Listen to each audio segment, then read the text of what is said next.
Hello, everyone. Welcome to Art Bytes with the Marianna Kistler Beach Museum of Art. My name's Kathleen Copeland. I'm a gallery teacher here at the museum, and today I wanted to share with you this untitled, reconstructed, multi-patterned teapot piece from the artist Patrick Crabb.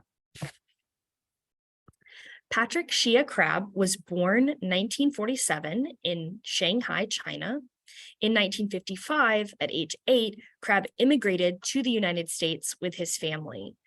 Later, he attended the University of Massachusetts in Amherst, Massachusetts, and it was there that he received his Bachelor of Fine Arts. He continued his education by attending the University of California in Santa Barbara, California, where he earned his Master's of Fine Arts in 1976. In that same year, he became a professor at Santa Ana College, and he would stay in that position until he retired in 2015. Despite leaving the university, however, Crabb continues to teach as an instructor at the Irvine Fine Arts Center. He also continues to make his own work from his home studio. The photo on the right shows Crabb in his studio, posed in front of some of his own work. He calls his studio Silk Tree Pottery Studio, which is named after the street that his house is on. And every year he opens his home and studio to the public in a sale and open house where he displays his own work and also invites other artists of varying mediums to show and sell their work as well. He says that he does this to create a place for artists to come together as a community. And you'll really see this theme of bringing different parts together in his work as well. He says that he draws inspiration for his artworks from a number of sources, including nature treks in the American Southwest and broken Native American pottery that he saw there, as well as yearly international travels, which he says he takes intentionally to gain inspiration from ancient cultures and artifacts. He also attributes his deconstruction approach to artist Rick Dillingham. Rick Dillingham was an artist and a scholar of Native American pottery who was born in 1952. Dillingham really pioneered a process of creating, destroying, and reassembling his pottery to create objects that have this sort of patchwork appearance. Dillingham's background was in anthropology, where he studied and reassembled Native American pottery, which we can see clearly inspired his own work. I wanted to show some of Dillingham's works today so that we can more clearly see the influence that it might have had on Crabb. Crabb's references to broken artifacts and ancient cultures definitely echoes the work of Dillingham, but I think he does it in a very unique way.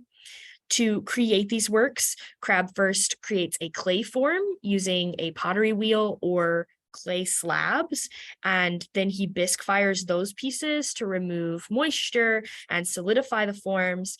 After they are hardened and come out of the kiln, he breaks them into pieces and takes the pieces, individually glazes them, refires them, and then reassembles the piece back to its original form using epoxy glue. Crabb explores both figurative and vessel forms in his work, and there's a lot of overlap between the two.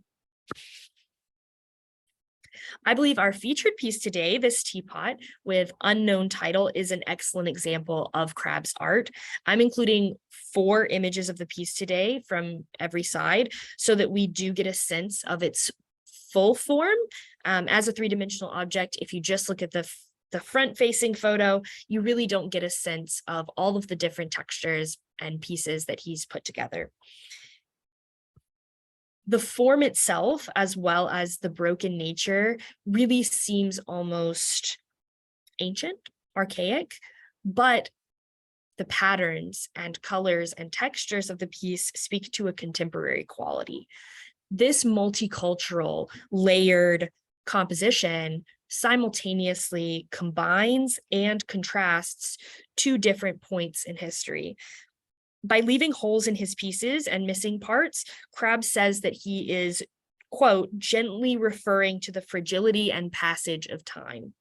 All of these aspects come together in this piece to create a sense of mystery.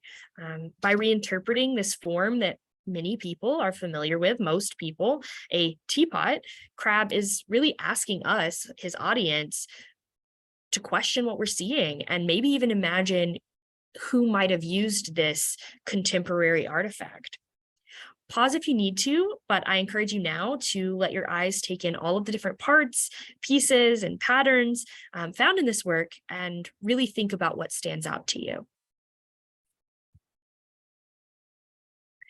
I wanted to leave you with this quote from Crabb. He gave this quote when discussing his most recent show at the Chaffey Community Museum of Art in Ontario, California. I feel that this quote really illustrates his artistic philosophy and creative inspiration. He says, "Over the past 45 years of experience with the clay material, my passion for it has never wavered. It's the soul of the earth and the soul of my being as an artist and teacher. There's no other way to better express my creative thoughts. These thoughts are fueled by my other pursuit, which is archaeology. My forms and imageries evolve out of this evolutionary discipline of history. Archaeology projects time, history, mystery, and leading to an understanding of cultures. I try to be its best partner with these ideals." I hope you enjoyed looking deeper at Patrick Crabb's work and exploring this reconstructed multi-pattern teapot piece from our collection. As always, thank you for joining Art Bytes.